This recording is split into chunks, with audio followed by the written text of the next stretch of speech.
What if I tell you that one irregular heartbeat can silently form a clot, travel to the brain, and cause a devastating stroke without any warning? That is the danger of atrial fibrillation. Atrial fibrillation, commonly known as AF, is the most common cardiac arrhythmia encountered in clinical practice. It is a condition where the atria of the heart beat rapidly, chaotically, and irregularly, losing their ability to contract effectively. Instead of a smooth, coordinated atrial contraction, the atria quiver, leading to an irregular and often rapid ventricular response. This abnormal rhythm disrupts normal cardiac output and creates the perfect environment for blood stasis and clot formation.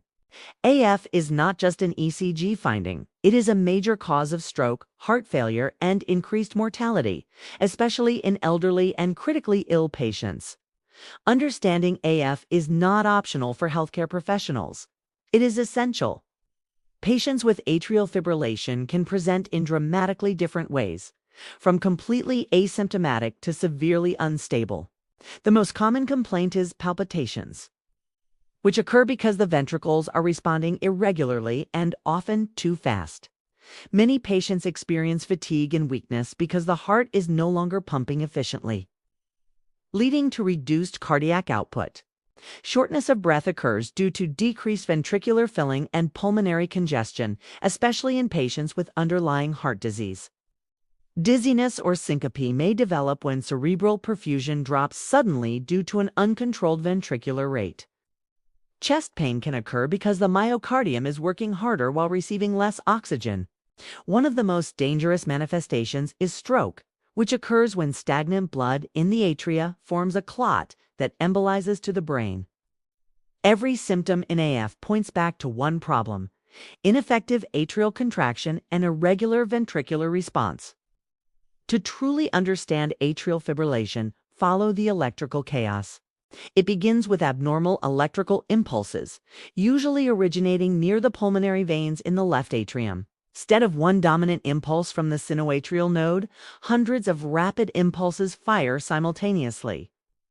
The atria lose organized contraction and start fibrillating at rates of 300 to 600 beats per minute. The atrioventricular node blocks many of these impulses, but the ones that pass through reach the ventricles in an irregular pattern, producing an irregular pulse.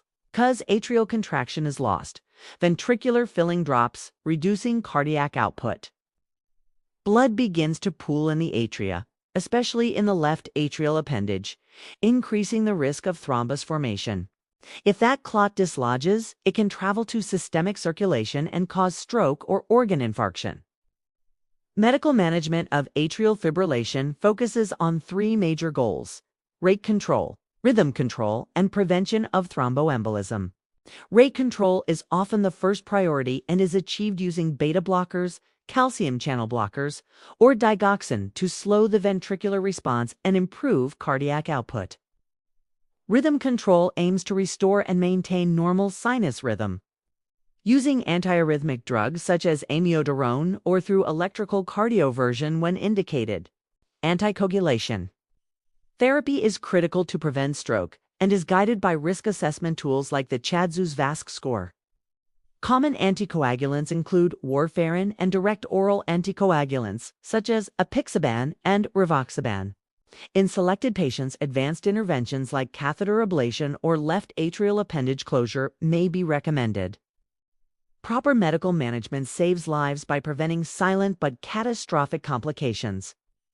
Nurses play a central role in the survival and long-term outcomes of patients with atrial fibrillation.